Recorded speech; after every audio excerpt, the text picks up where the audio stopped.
Irmãos e irmãs, entramos em mais uma semana, esta segunda-feira da terceira semana da Quaresma. Nós somos chamados a rezar, contemplando na primeira leitura do segundo livro dos Reis, capítulo 5, a cura de Naamã, general do exército do rei da Síria, que estava leproso.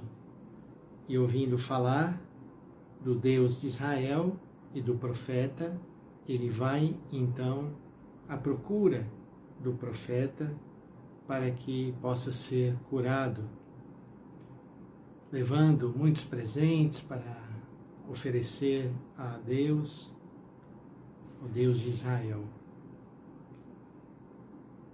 Eliseu, quando soube que aquele homem estava vindo falar com ele, mandou dizer que ele venha a mim para que saiba que há um profeta em Israel.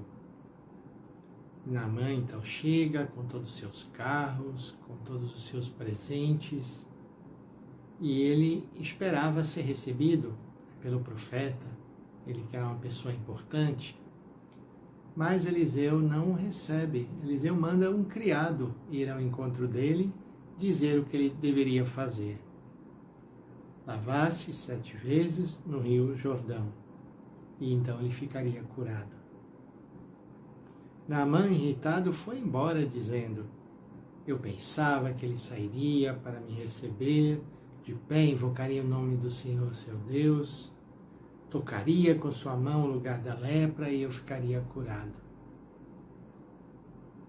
Então, um dos criados de Naamã diz a ele: mas meu senhor, se ele tivesse te pedido algo bem difícil, você não teria feito para se livrar da lepra? O que te custa ir lá no Rio Jordão e lavar-te 7 vezes como o profeta pediu?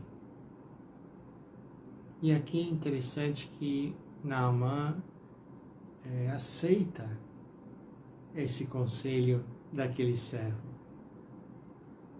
Então ele desceu, mergulhou 7 vezes no Jordão, conforme o homem de Deus tinha mandado, e a sua carne tornou-se semelhante de uma criancinha e ele ficou purificado.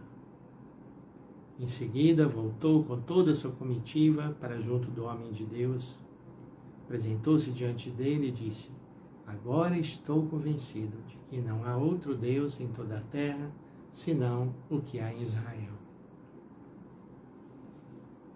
Essa passagem de Naamã, da cura de Naamã por Eliseu, é um exemplo que Jesus vai dar lá no Novo Testamento, quando exatamente ele não consegue fazer muitos milagres na sua própria terra, porque não encontra ali fé, não encontra ali pessoas bem dispostas.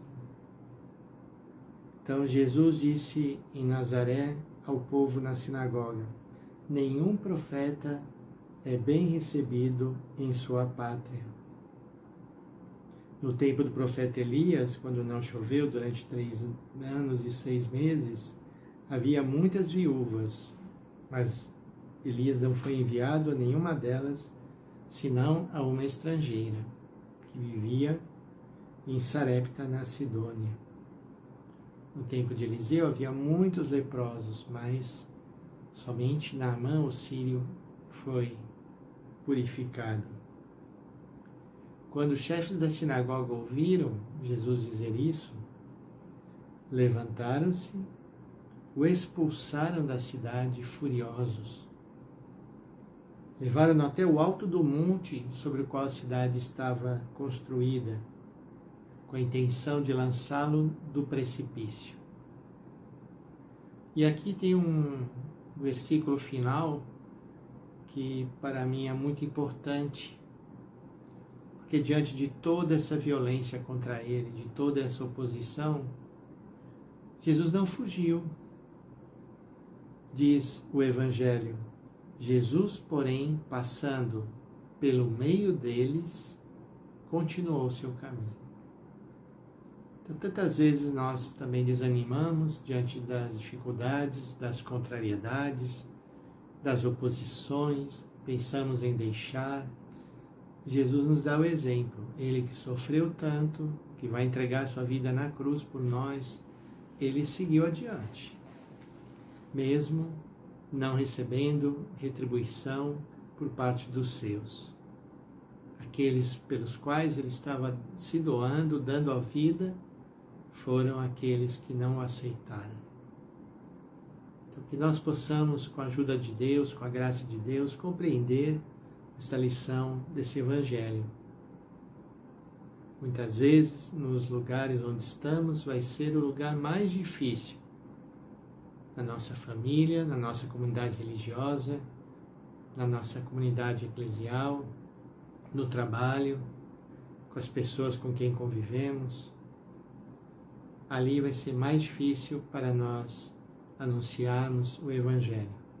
Mas não desistamos, porque o Senhor quer que todos possam receber essa palavra e guardá-la nos seus corações. Então, que nessa semana Ele nos ajude a darmos testemunho do Evangelho, mostrando que o Senhor vem para todos, que Ele não está preso a um determinado povo ou cultura, mas que todos possam descobrir esse amor dEle. Em nome do Pai, e do Filho, e do Espírito Santo. Amém.